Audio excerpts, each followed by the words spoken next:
મોરબી જિલ્લામાં ફરી એકવાર કાયદો અને વ્યવસ્થાની સ્થિતિ પર પ્રશ્નચિહ્ન ઊભું કરનાર ઘટના સામે આવી છે. વીસીપરા વિસ્તારમાં રહેતા અને જમીન લે-વેચના વ્યવસાય સાથે સંકળાયેલા તાજ મહંમદ ભટ્ટી ગત 19મી તારીખે લાલબાગ નજીકથી અચાનક ગુમ થયા હતા. પરિવારજનોનો દ્વારા શોધખોળ છતાં કોઈ માહિતી મળી નહોતી. બાદમાં પોલીસમાં ફરિયાદ નોંધાઈ હતી. તપાસ દરમિયાન આજે પીપળી જેતપર રોડ પર આવેલા શિવાય કોલ કોર્પોરેશન નામની કંપનીના ગ્રાઉન્ડમાંથી તેમનો મૃતદેહ મળી આવતા ચકચાર મચી ગઈ હતી. પ્રાથમિક તપાસમાં ખુલ્યું કે અજાણ્યા શખ્સોએ તેમનું અપહરણ કરી ભડિયાદ નજીક લઈ જઈ નિર્દયતાથી માર માર્યો હતો.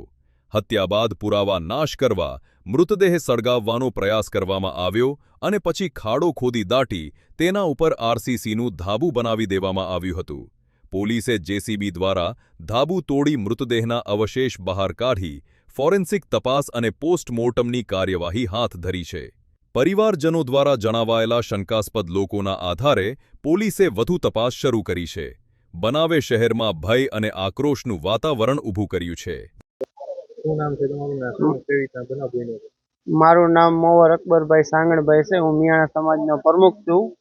બનાવમાં એવું છે કે અમારા જે તાજ મહંમદભાઈ ભટ્ટી છે એ 6-7 દિવસથી લાપતા હતા. એની ગુમશુદા રિપોર્ટ પણ લખાવેલી છે, પણ છતાંય 6-7 દિવસથી મળતા નહોતા. આજ એવી માહિતી મળેલ કે પીપરી રોડ ઉપર શિવમ કોલ આવેલું છે, એમની અંદર એમની ડેડ બોડી દાટેલી છે એવું આરોપીએ જણાવેલ ને પીઆઈ સાહેબ સાથે અમે સ્થળ ઉપર પહોંચેલ તો અહીંયા જેસીબી દ્વારા ખોદીને કાઢેલ તો એમાંથી સળગી ગયેલી બોડી, હાફ બોડી મળી આવેલ છે. હત્યાનું કારણ એક જ છે કે જમીનની લેતી દેતીમાં દલાલીનું કામ કરતા, સામેની પાર્ટીને પૈસા પેમેન્ટ ના ચૂકવવું પડે એના માટે કરીને હત્યા કરેલ છે. હવે અમારી માંગણી એક જ છે કે ગુનેગારને કડકમાં કડક સજા થાય, એનું સરઘસ કાઢવામાં આવે તે પછી અમે બનાવ બન્યો તો કઈ જગ્યાએ હત્યા બની હતી, કેવી રીતે હત્યા કરવામાં આવી, તો શું વાત? ગઈ તારીખ 19 ના રોજ તાજ મહંમદભાઈ કરીમભાઈ જે પોતે ગુમ થયેલા હતા, એની પોતે લાલબાગ પાસે જમીન લે વેચનો ધંધો કરતા હોય અને બાલાભાઈ થોભણભાઈ બંને જગ્યા જોવા માટે ગયા હતા. એના કામે આ ભાઈ ગુમ હતા અને ત્યારબાદ પોલીસ તપાસ કરતા અને આજરોજ સિવાય કોલ છે ત્યાં એની ડેડ બોડી દાટેલ છે. પૂછપરછને તપાસને ઇન્ટ્રોગેશન દરમિયાન એને જે શકદાર છે એને સાથે રાખી એફએસએલની ટીમ, મામલતદારની ટીમ અને સદરૂ જગ્યાએ ડૉક્ટરની ટીમ સાથે રહી અને એની કાર્યવાહી પંચનામા કરી અને સદરૂ જગ્યાએ જ્યાં લાશ દાટેલી હતી ત્યાં ખાડો કરી લાકડા નાખી સળગાવી અને દાટી દીધેલી હતી. એ આજે પંચો રૂબરૂ ત્યાંથી બોડી મળી છે અને એમના પરિવારને સોંપી છે. આની તપાસ ચાલુ છે.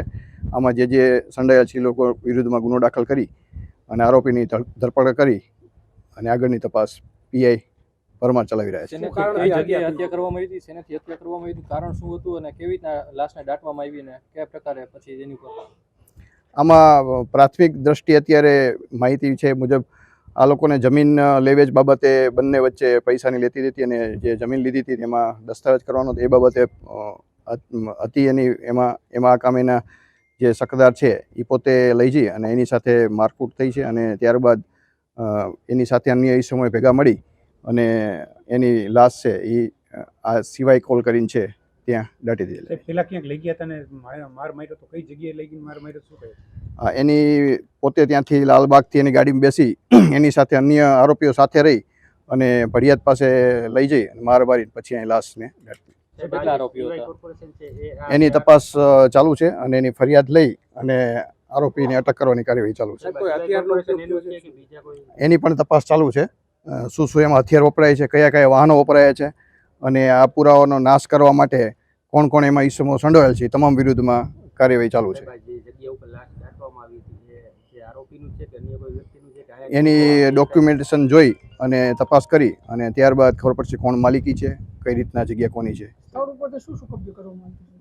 સ્થળ ઉપરથી અત્યારે જે પંચનામું કરી અને એના જે વૈજ્ઞાનિક બધા પુરાવા છે એ બધા લેવામાં આવેલ છે. કેટલી લાશ જે ટૂંકમાં જે દાટી દીધી પછી આવું કઈ હાડકા જ વહી જતા માથાનો ભાગ શું? હા, એનું જે ફોરેન્સિક પીએમ કરાયું છે એના બધા જે સાયન્ટિફિક બધા પુરાવા છે એ બધા લેવામાં આવ્યા છે અને લઈ અને એની કાર્યવાહી કરવામાં આવેલ છે.